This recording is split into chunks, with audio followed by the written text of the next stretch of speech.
This is Lucy, your clarity coach, and this is Tuesday Talks at 3. Welcome to episode 2 of the Adaptability and Change Management series.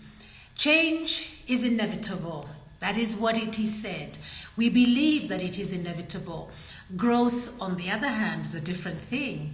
Growth is optional. So it is key for us to draw a difference between these two.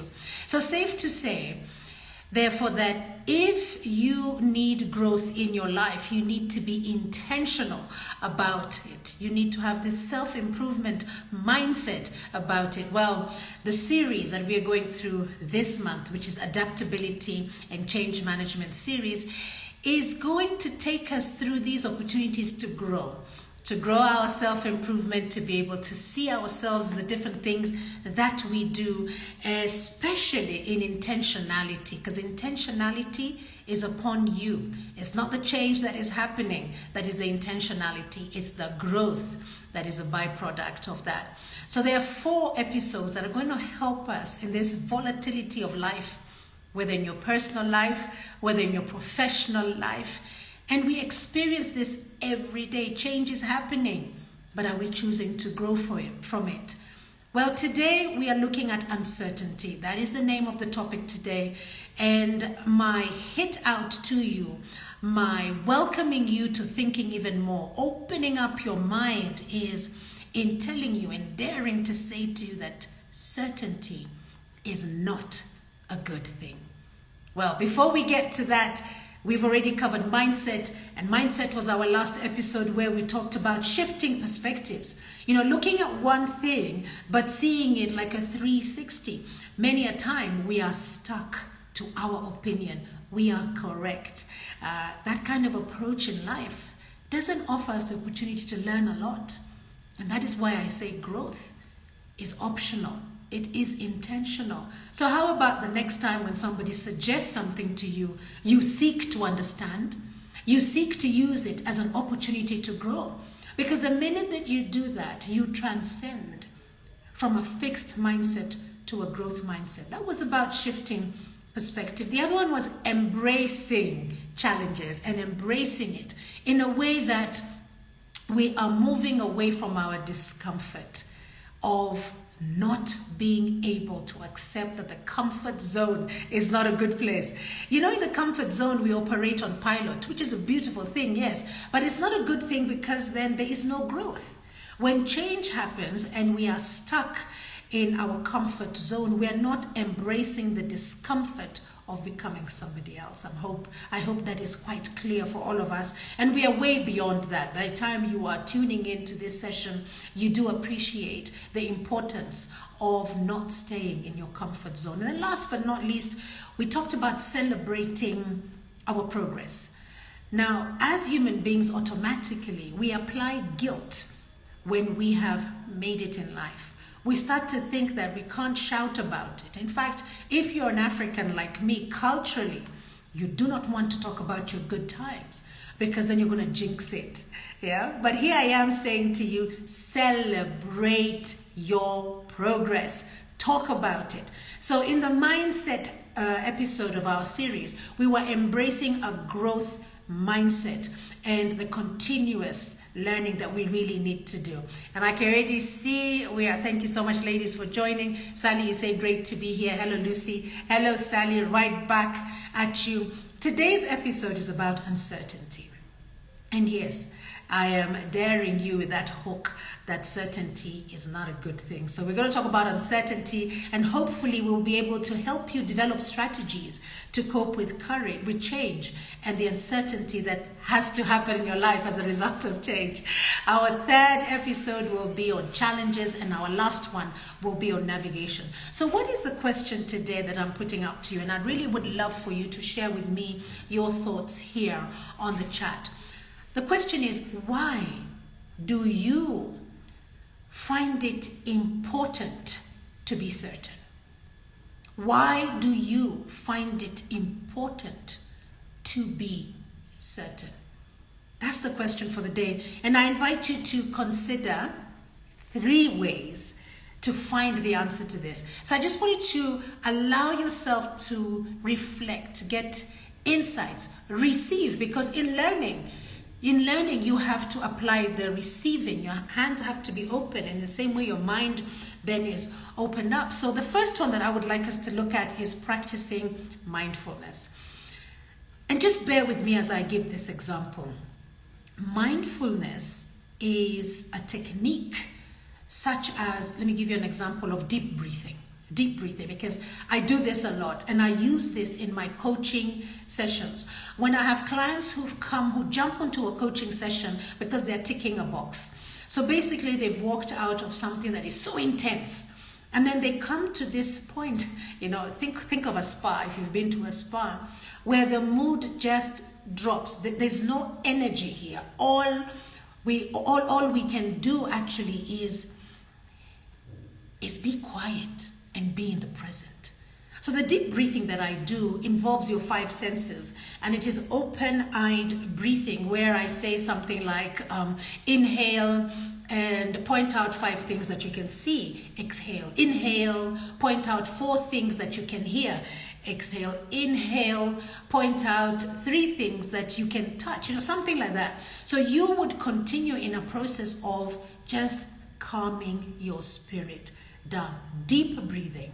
And the same way that we do this deep breathing, we can also do it with our eyes closed. And all I'll do is ask you to inhale and exhale. And even if you try it now, the result will be that you will be in the present. All that noise that is in your head will quieten down. You will be one with your breath.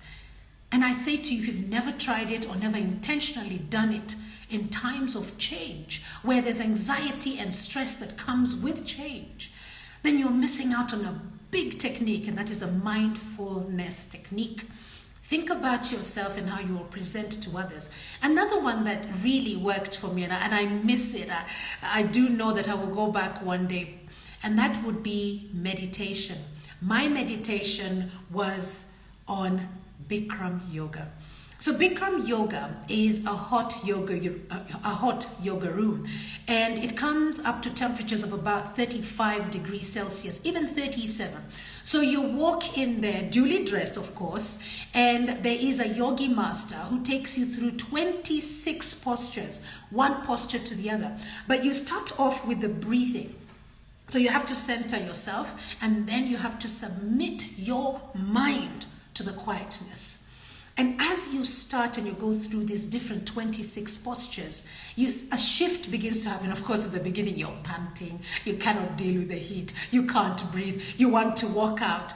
You want to drink water. But the discipline of this yogi allows you to be in this room. The yogi master encourages you to stay, not even to drink any water until the first 15 minutes are up. Why? Because now your body gets used to it. So in this kind of meditation in yoga, it's about you meditating on your breath, you slowing down. And in the same way with deep breathing, I have had amazing breakthroughs in that hot yoga room, and I miss it. I really do miss it. Because in that hot yoga room, as you're going through the process of the 26 different poses and the breathing until the final savasana, which is where you lie down and now you can close your eyes, the entire 90 minutes your eyes have been open, looking at yourself in the mirror. There could be like 20 people in that room, but you are focused, laser focused on yourself. And this kind of meditation allows for the anxiety and the stress to go away. What happens is you are in the present, and it allows you to get in touch with self. And I absolutely loved it. It anchored me so much that anytime that I felt I needed some out from any stress or anxiety, I would either go into deep breathing or I would find myself in a hot Bikram room. And when I did that, it helps me amidst uncertainty. What does it give me then? And what would it give you?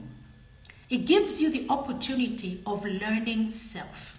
Now, if you were certain about doing things, you not find yourself in these areas, and therefore you'd lose the opportunity of realizing that there are other things that can help you just ground yourself and bring yourself to this moment. But then you may say, that's all well and good, Lucy. What specific mindfulness techniques can we incorporate in our daily lives? Well, you can work on being self-compassionate.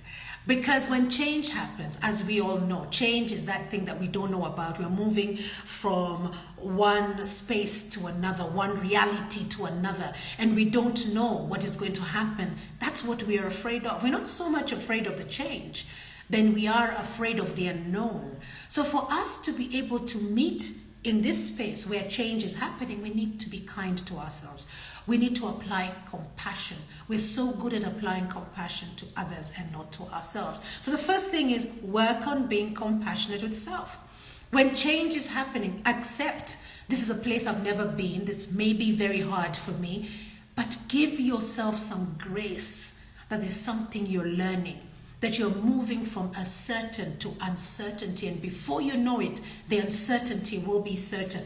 And the wheel continues. What a beautiful place to be when we are continuously learning and where change gives us this opportunity only if we allow ourselves in this place. So as we practice mindfulness in our daily routine, for instance, you could be in a meeting right now and change is being advertised or change is being sold or change is being put on the table. You have been told perhaps you're moving from one software to another. It took you forever to get to that point of understanding this software. And now you need to change to something that is upgraded, a newer version, maybe now a 2.0. And you're thinking, I can't do this again. So what happens? Stress, anxiety. You're almost paralyzed. You're hyperventilating. Stop for a moment. Take a pause and do something as simple as underneath the table here, just ground your feet. Make them flat. Yeah, so maybe you could take off your heels, yeah? So ground yourself. And as you ground yourself, begin to move your toes and concentrate. And it's laser focused concentration. Concentrate on each toe as it touches the floor. So start with your big toe and move on to your little toe, maybe on your right foot. And then stop and do the same thing on your left foot. Come back to the meeting, because that would have taken you all of 10 to 15 seconds to do. And when you come back to the meeting, your emotion is not as high as it was before in matters anxiety and stress. It's calmer. So you can keep on doing this. Another thing is, again, under the table, you could just take the cloth that you're wearing, whatever it is you're wearing, and rub between your thumb and your forefinger and concentrate on that sensation as you're breathing in and you're breathing out. And nobody knows you're doing this because now you're calming yourself. Another 15 seconds. And now you're in a different mind space. You have changed from anxiety and stress to being in the present and listening to what is being said. And this is so good for you to practice. It doesn't happen overnight. It took me forever to do this, keeping on doing it. In fact, today, there are some changes that are so big that I find I struggle with these kind of exercises, but they're my tool. And I keep on doing that and it helps. So it helps you to transition from one state to another. And the question then still remains, why do you find it important to be certain? When in these areas there's an opportunity for in that uncertainty to grow. So that is practicing mindfulness. The second one that I would be looking at is building resilience. Because in building resilience, in this habit that you are forming of breathing, of being in a hot yoga room, or maybe just using your senses, you are building blocks. You will never come back to this place again. The next time that you are met with anxiety and stress due to a change, due to being asked to adapt to a new situation, you find yourself at a different level. And once you conquer this part, you move to another level.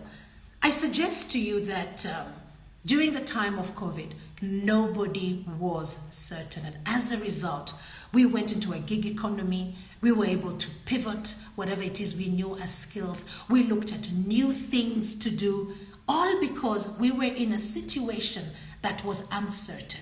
And when you're in a situation that's uncertain, there's an opportunity to grow. So why remain in a comfort zone? So what are some of the ways you can cultivate resilience? You know, like that building block that I'm talking about, building blocks to better cope with these unexpected changes. And now I'm talking about in the instance of COVID, but so recently, as I can see, we are all Kenyans here. I can see that. In fact, I just need to move closer to my screen. I can see that we are all Kenyans. Yes, we all are Kenyans. So right now, we are just coming out, or maybe some of you are still in it. We're coming out of the floods. Who expected the floods to be so destructive? And some of us lost our businesses. Others lost their lives. Others lost their properties, their homes. They've had to shift.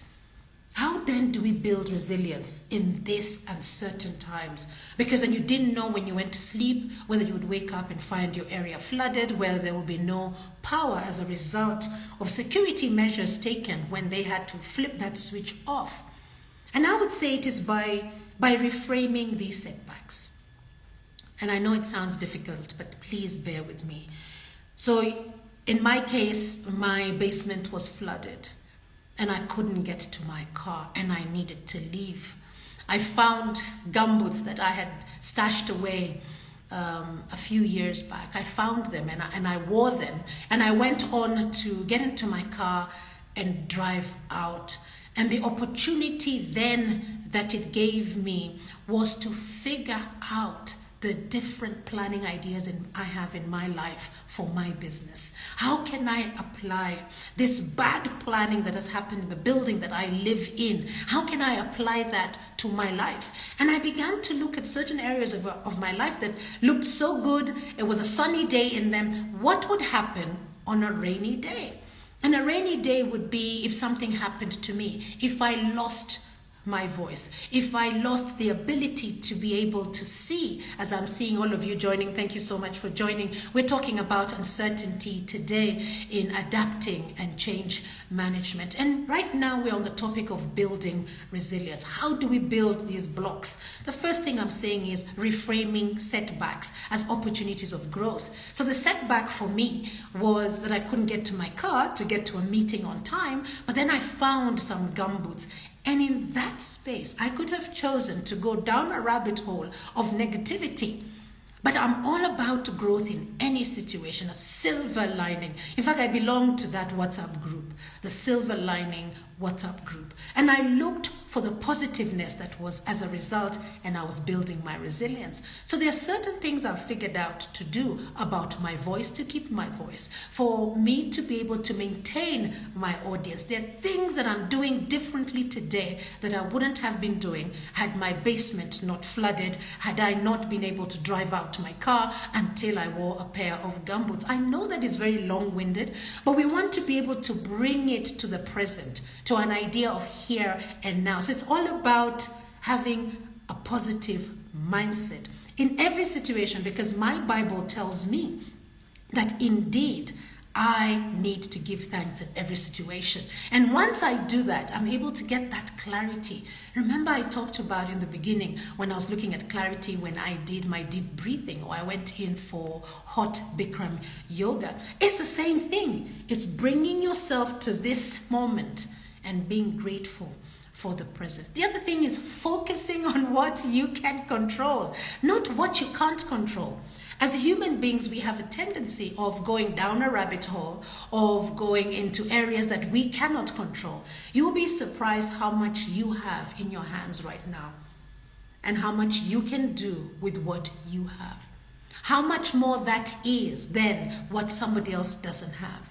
But it's all your perspective, as we said in our first episode of your mindset. It's about shifting your perspective. But then you may say to me, Lucy, how can you bounce back stronger after setbacks? Because whatever is happening to us, especially here in Nairobi, it really takes you back like 100 steps, and you've gone like 2-3 steps ahead. I would say reflect on past challenges and identify the lessons. I'm so big on this.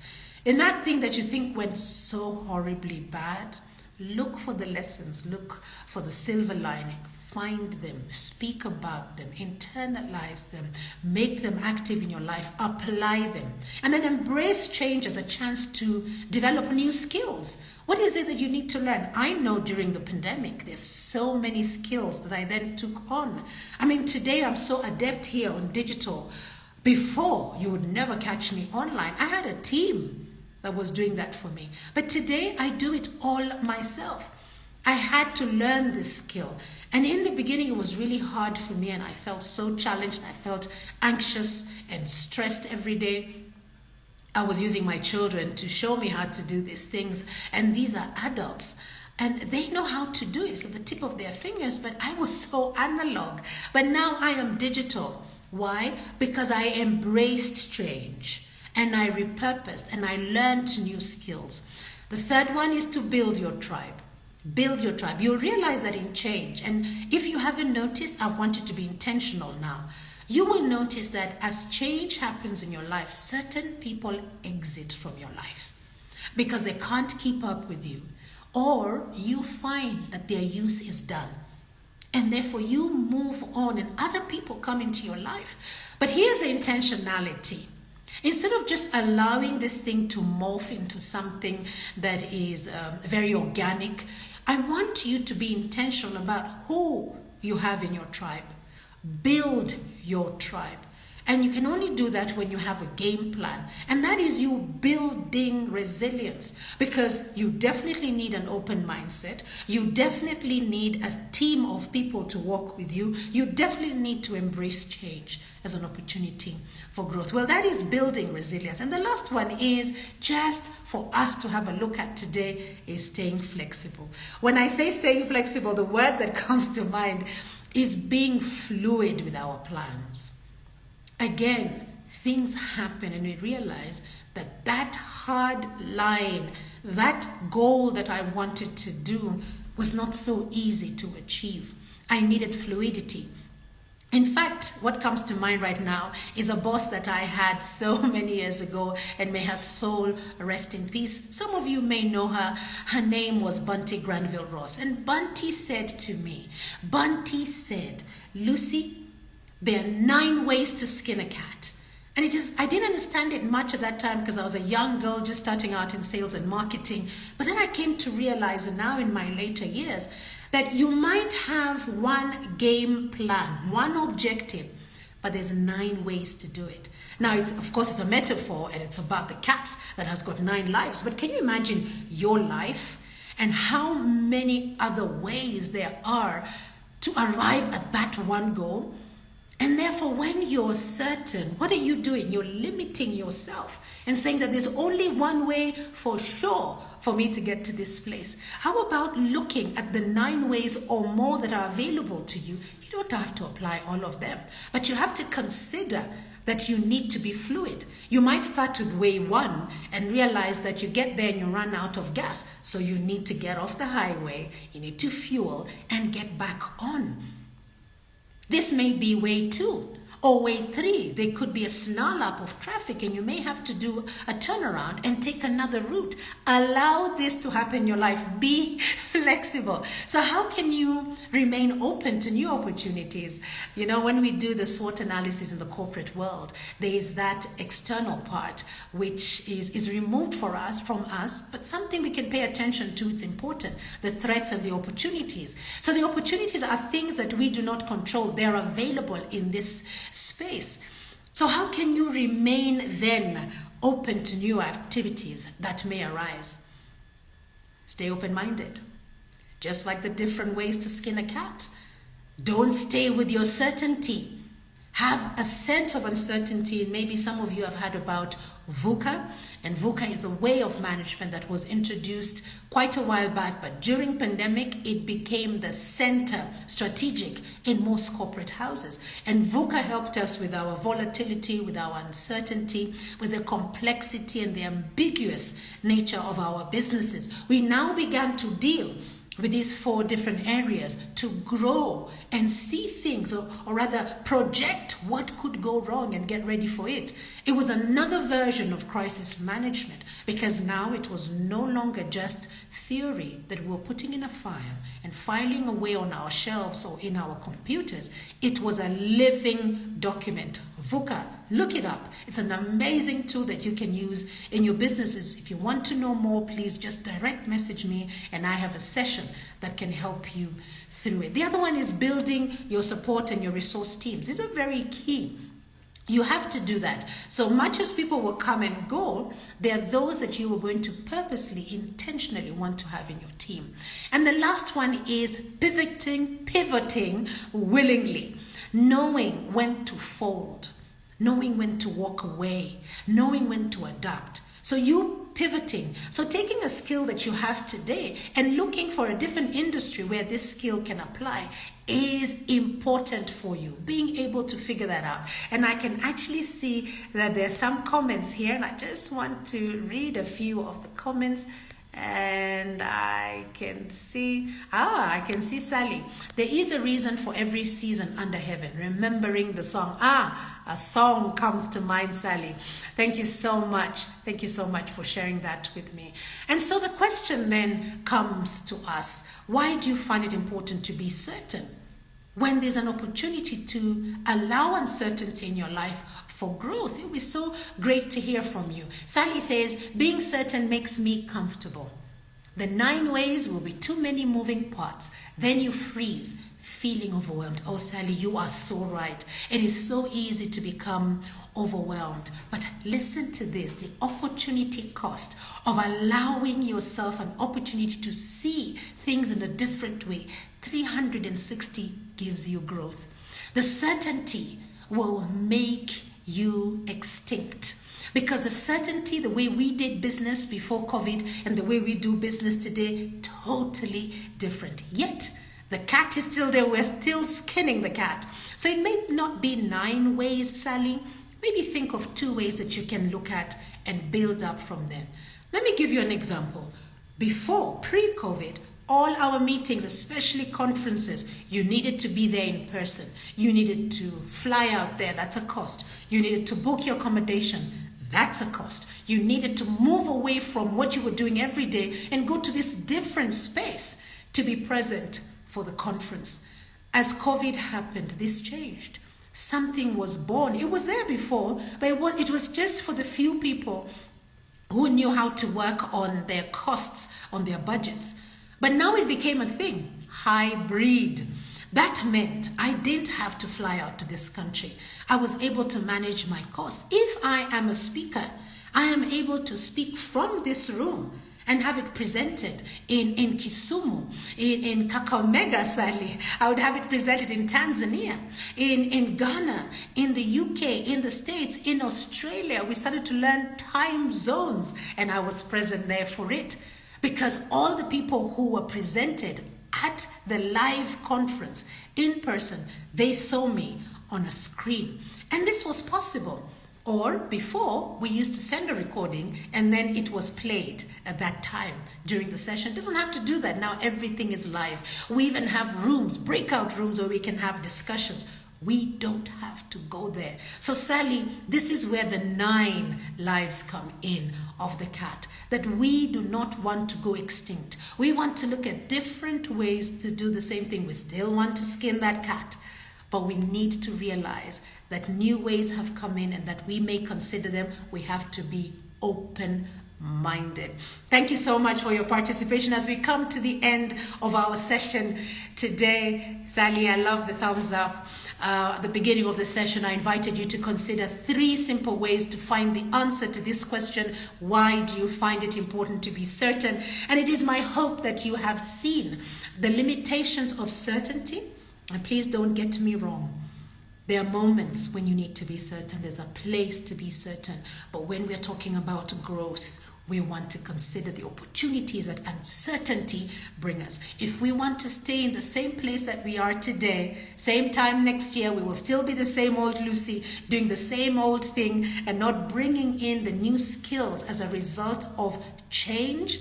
then that is a very sad place today to be. So uncertainty is a good thing as an opportunity for growth. You need to practice mindfulness to stay present. Remember the breathing. You need to build resilience to bounce back so strongly from setbacks. You need to stay flexible with your goals. The 9 ways to skin a cat, to stay open to new opportunities. Together, these approaches empower you to navigate life's twists and turns. And as I always promise to leave you with 3 takeaways, the 3 takeaways are: number 1, be compassionate with self. Start with self. Start with self. Work on self, on matters change and how you approach the anxiety, the overwhelm, and the anxiety and the stress, I beg your pardon, that comes with it. Number 2 is focus on what you can control. Stop wondering what the Joneses are doing out there. Do what you can do within your control and just watch the incremental progress from an open mind. And last but not least, I leave you with building a support network, building a tribe, being intentional as to who you want in your tribe. Well, thank you so much for joining me today. Today it was all about uncertainty in the adaptability and change management series. It was about developing strategies, and I hope you've been able to develop strategies to cope when you are facing change, to cope with the anxiety and the stress. The recording of this episode will be up on our YouTube channel, which is LMC Consultancy, by this evening. Just get there, click on the subscribe button for updates on what it is that we are doing. My social media platforms continue to inspire and educate you. Yesterday we had the Monday motivation. I encourage you to interact with that Monday motivation. At the end of this week, I will be talking about imposter syndrome and managing imposter syndrome, especially for us as women. And I welcome you to get onto here, my Instagram page, and sign up for it. I will be with Coach Wanjiko Kiarie. It promises to be an amazing 2-hour session. It's just your Saturday morning. Please join us. Find me here on Instagram and on Facebook as Lucy_ your clarity coach. Find me on TikTok as Clarity Coach Lucy, and on LinkedIn as Lucy Macridis. Now, as I leave, have you listened to season 1 of my podcast? My podcast is called Skillful She. It's about building your skills. Already, season 1 has got episode 1, which is goal setting, episode 2, which is dealing with procrastination, episode 3, which is emotional intelligence mastery. Find it here on Instagram. If not, direct message me and I will be able to share the messages with you, the links with you. Let us help build each other. Until then, and I see you there, Nancy, that you say thank you for the lesson, thank you for joining, Nancy. Until then, and this is for you, Roseanne, be kind to yourselves. Bye-bye now.